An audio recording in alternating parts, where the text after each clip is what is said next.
An old lady spotted a creature very similar to the one seen by the other witnesses. Eu não vou afirmar que vi o ET. Eu só tinha saído no alpendre para fumar.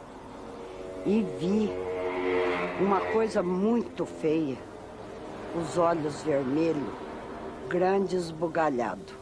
E a cor dele era marrom escuro. Era muito feio. Animal não era. Isso eu tenho certeza. What she told us is the creature had some light coming from the eyes because the place was all dark at night. But she could see the face here, a small nose, a little slit as a mouth, only because some light was coming from the eyes of the creature, no pupils. And all of a sudden, the creature was not there anymore. She went inside the place, called her husband and said, listen, we gotta get out of here. Of course, no one knows what she saw or what she thought she saw.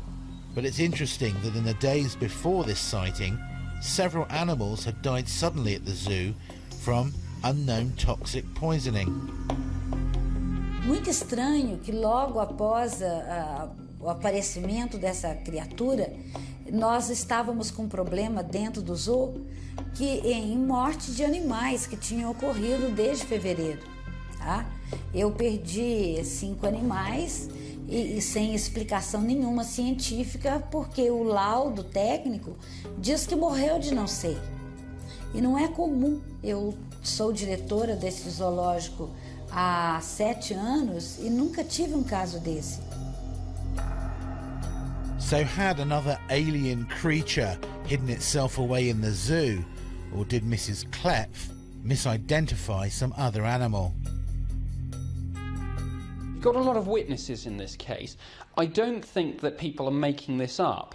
What I do think we have to check out very carefully is the possibility that we are dealing with a series of events which have been, as it were, linked together, perhaps by people who are very keen to come to particular conclusions, and that we're dealing perhaps with nothing more exciting than a series of misidentifications and people putting perhaps quite extraordinary explanations on events which may be rather mundane.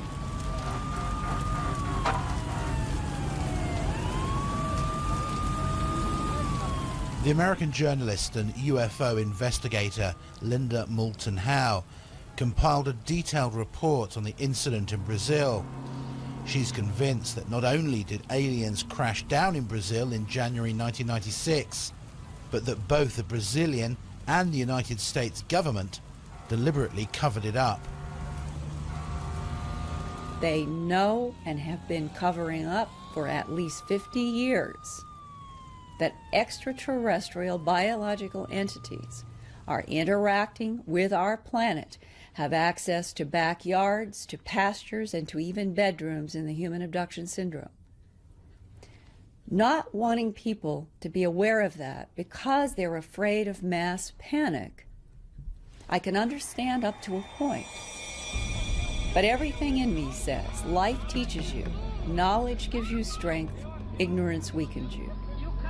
I think the entire planet deserves the truth, because whatever the extraterrestrial biological entities are doing, there has to be a reason for a variety of intrusions that have been happening in Mexico and South America in a very aggressive nature. But what is it? That's what we all need to find out. She believes that the Brazilian Roswell has far greater implications beyond Varginha, and maybe even provides the key to what aliens want with our planet. Biggest issue for me after 2 decades that haunts me to this day is what is the motive of extraterrestrial biological entities interacting with this planet. And in any given story, and any given eyewitness, you can find yourself swinging, oh, it must be horrible. Oh, it is so good and spiritual, they've healed people. But the government is nervous, and you find yourself swaying. Is it good? Is it bad? Is it neutral? Is it benign? What is it? And I've begun to realize that probably the most dangerous thing that any of us could do is try to box it in any category, because right now I don't know that that's possible, not from a human point of view. My own personal feeling at the year 1997, and that's what it falls into a category, because I can't prove any of this. But it's a feeling or a growing sense that the complexity, the profound level of complexity of what we are dealing with, a non-human intelligence that appears, as government insiders have told me, 1 million years in advance in technological achievement than we are, that's incomprehensible. What they're able to do with gravity, with electromagnetic spectra, it's beyond my ability to comprehend or anybody's ability. Intriguingly, the Brazilian Roswell, as it's become known, is not the only close encounter of the fourth kind that's been reported. There are dozens of detailed files, many of which remain classified, containing eyewitness reports and even photos of alleged alien creatures.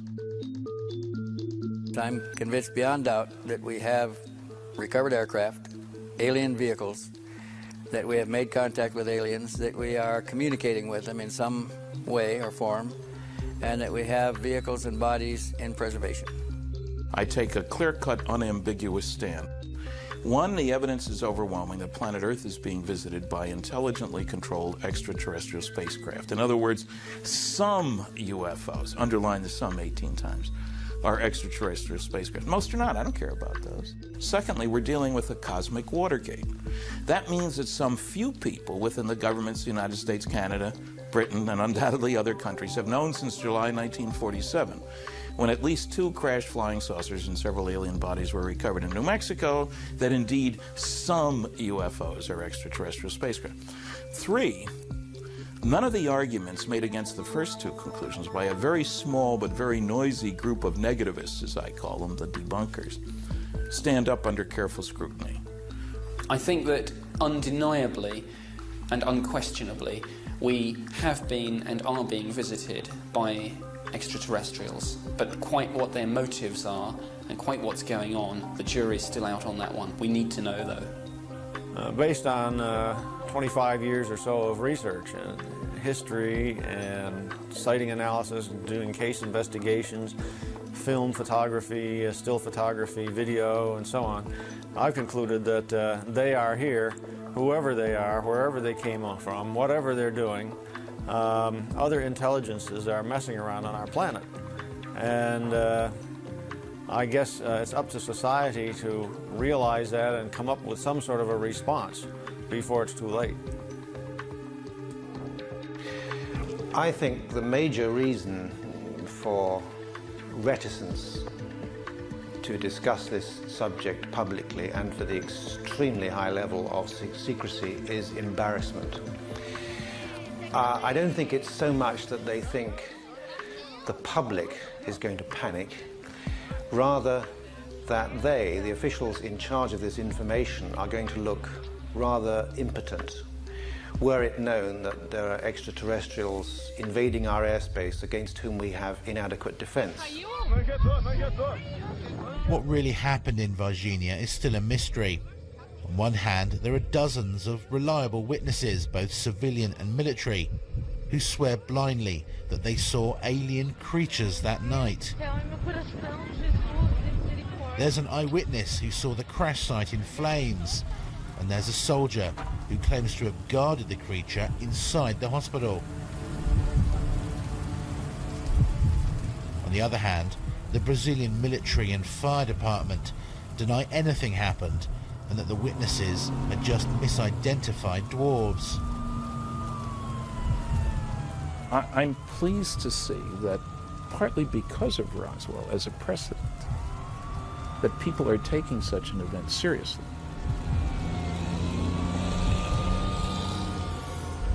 Is this perhaps, I don't know of any previous cases where beings like this were seen before, maybe this is a new step in what's going on.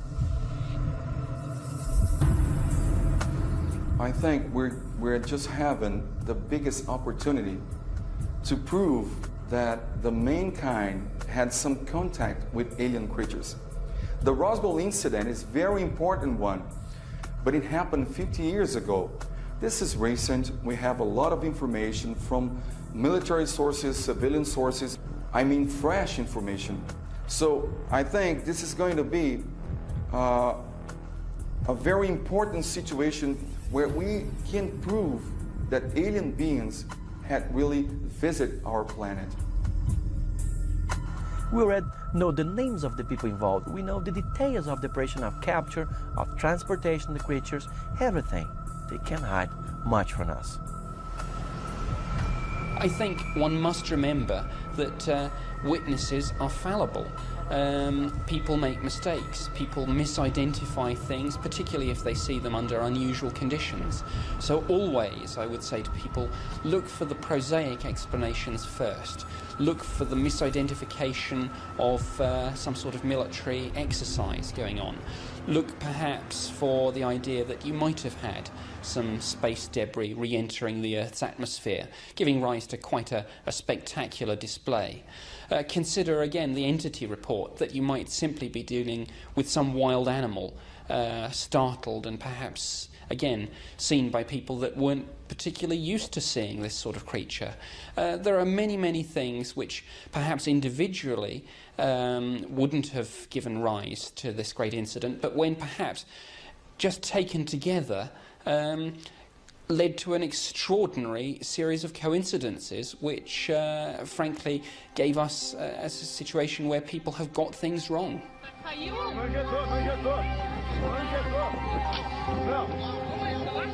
Rather than trying to close off and reject, I'm trying to stay as open-minded as I can on what could the motives be.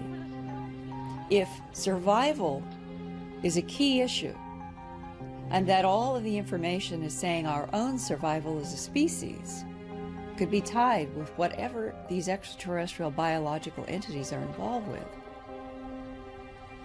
our discovering what the issue is seems to me to be paramount, and I think that the government of the United States has been working overtime trying to understand that. If survival is the big bottom line answer, what is it that the extraterrestrials know that the rest of us don't? The whole attitude about space, about beings from elsewhere, about anybody coming here, has changed drastically. People, senators, congressmen, and the president are fed up with this huge amount of classified, 1.5 billion pages it's been estimated. One of the good things about the Varginha case is that presumably almost all the witnesses are still alive and will be for some time.